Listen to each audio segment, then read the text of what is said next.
UP में चुनाव 2027 में है, लेकिन ऐसा लगता है कि मौका कुछ ऐसा है कि हर बात पे कहीं ना कहीं राजनीति दिखाई पड़ती है, सियासत दिखाई पड़ती है।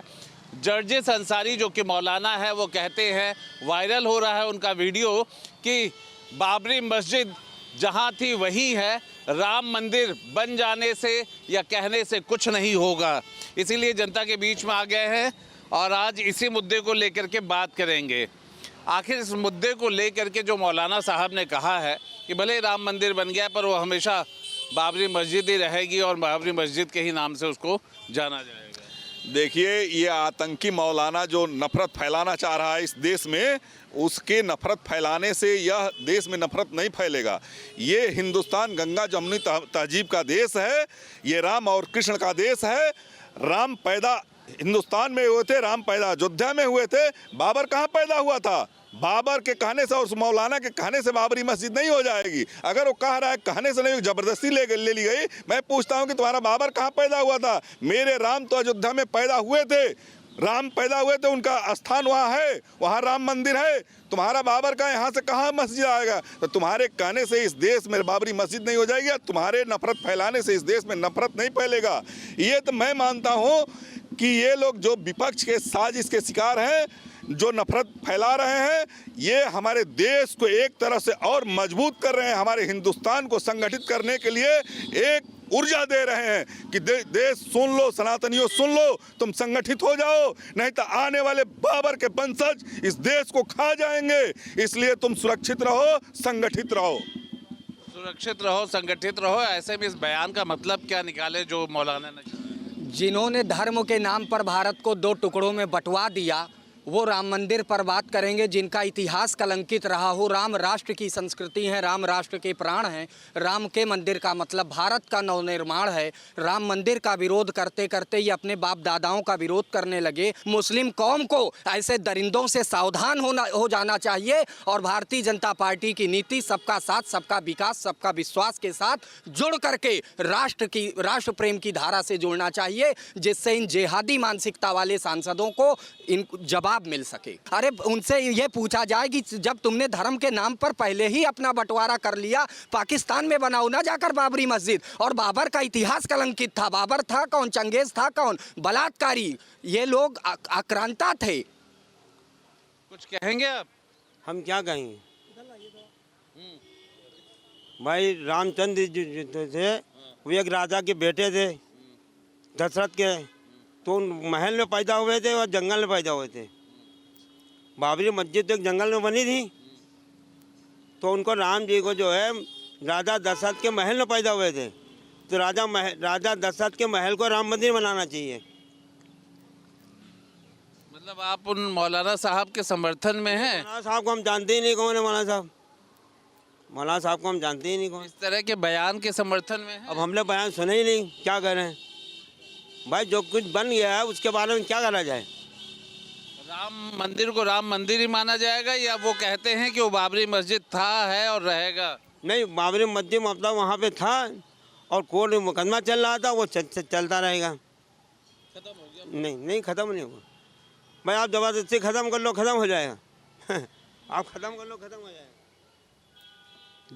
मौलाना जर्जिस अंसारी जो इस तरह का बयान दे रहे हैं, भारतीय जनता पार्टी के इशारे पे दे रहे हैं कि जिससे हिंदू मुसलमान बट जाए और हमारे सत्ता में बने रहें। ये भारतीय जनता पार्टी करवा रही है, जानबूझकर किसी न किसी मौलाना से दबाव बना के बुलवा दे रही है कि वो पहले मस्जिद थी, आज भी मस्जिद रहेगी, बाबरी मस्जिद कैसे रहेगी जब राम मंदिर बन गया? यहाँ तो शांति अमन चैन से जीने के लिए लोगों को एकता बनानी चाहिए, न कि जो है नफरत फैलाना चाहिए। भारतीय जनता पार्टी और भारतीय जनता पार्टी की सरकार में कुछ ऐसे लोग बैठे हुए हैं जो दबाव बना के किसी न किसी मौलाना को खड़ा करके कुछ अनाप शनाप बुलवाकर जनता में नफरत पैदा करना चाहते हैं। बांटने की है कि नहीं है, मगर जब इस फैसला आया था कोर्ट का बाबरी मस्जिद को लेकर, वो सहमति से था।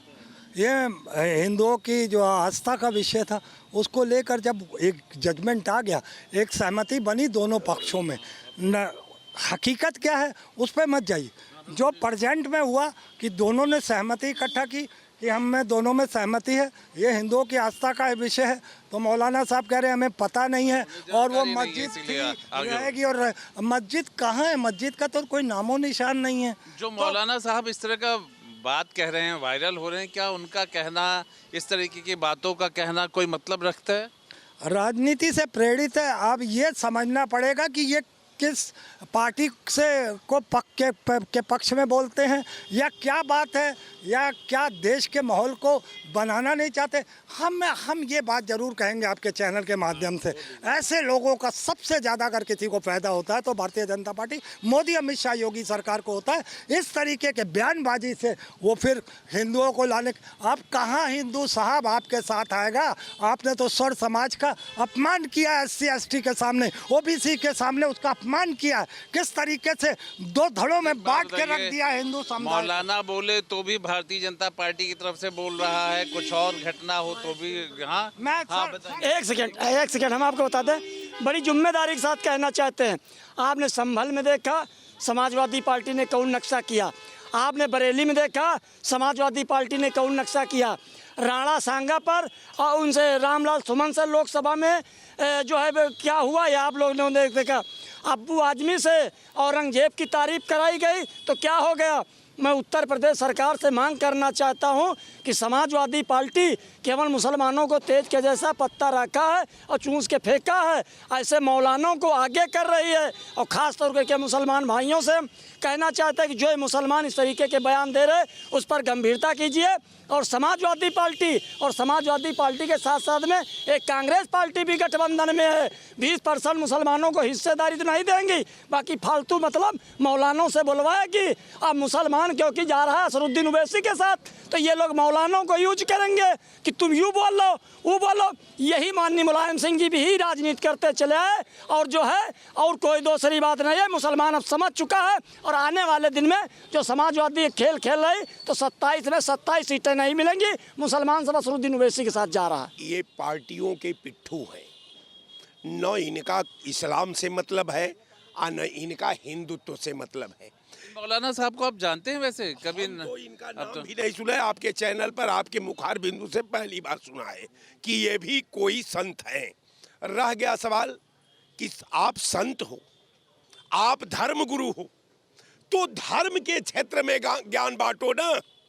आया तो आप अगर कहते हो कि मैं राजनीति करूंगा तो फिर मुल्ला का नाम हटा करके अपना नाम को लिख करके ये मैदान जंग में उतर जाओ।